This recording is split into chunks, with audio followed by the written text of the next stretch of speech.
I saw a really incredible clip from Mike Tyson recently. Mike Tyson was being interviewed in a podcast and he was speaking about Muhammad Ali. And in this clip, Mike actually showed a really interesting side of himself, a really humble side of himself. But in the process, he shared what is the true difference between greatness and skill. Okay, greatness and skill, because they're not the same thing. I would consider Muhammad Ali to be the greatest athlete of all time. The greatest, okay? He's not necessarily the most skilled athlete at his sport, which is boxing, of course, but Muhammad Ali is the greatest for the reason that Mike Tyson actually outlined or actually shared here. And so Mike Tyson was asked, like, how would you stack up against Muhammad Ali? And Tyson actually was so emotional talking about Ali and what Ali meant to him and to the sport of boxing and to humanity at large that he started crying. Mike Tyson, like one of the most scariest human beings that has ever walked the face of the earth, started crying, saying that, like, I know what greatness is. These are Mike Tyson's words. He said, I know what greatness is.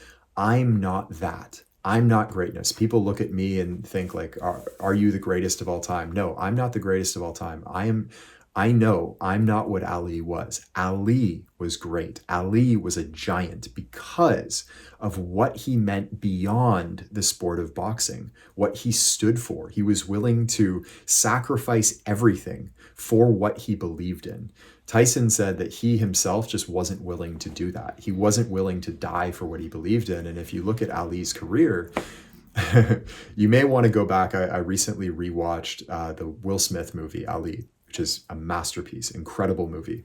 Absolutely watch that one. But what you find is that Ali was willing to sacrifice his boxing career for what he believed in. He refused to be drafted into the army to fight in a war that he didn't believe in. And there were some incredible quotes in that movie, so I won't spoil it here. But Ali was willing, and he did this in many, many, many ways, too many to mention in this short note. But the point is, greatness means going beyond yourself for a cause that is beyond you, that you believe in.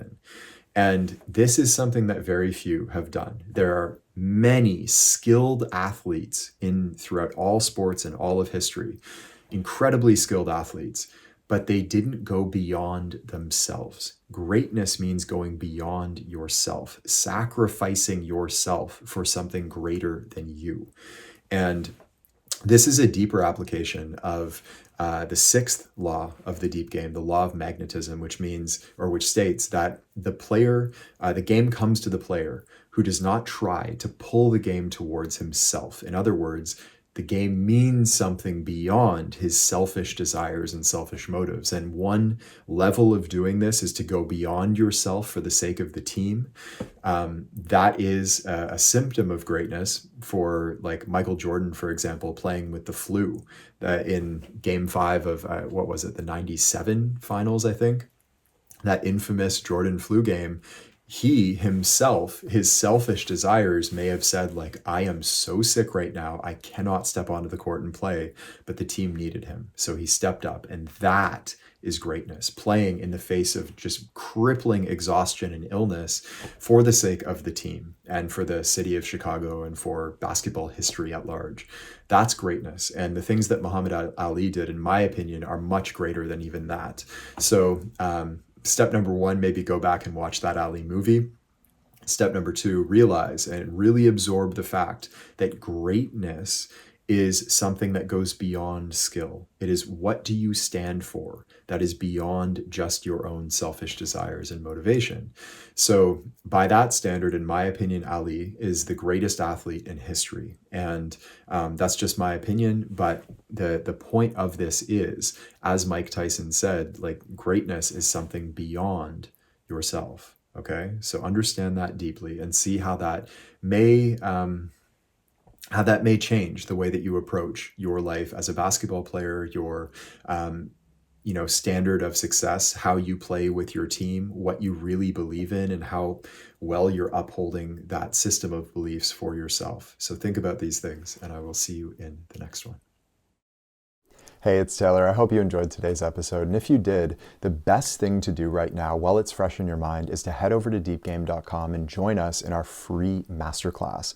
Now, this is where you'll learn all 8 laws of the deep game and all of the fundamentals that you need to know about the part of basketball that's played with the mind. We've had players call this the best hour of basketball learning of their lives, and it's completely free right now. So head over to deepgame.com to join us, and I will see you there.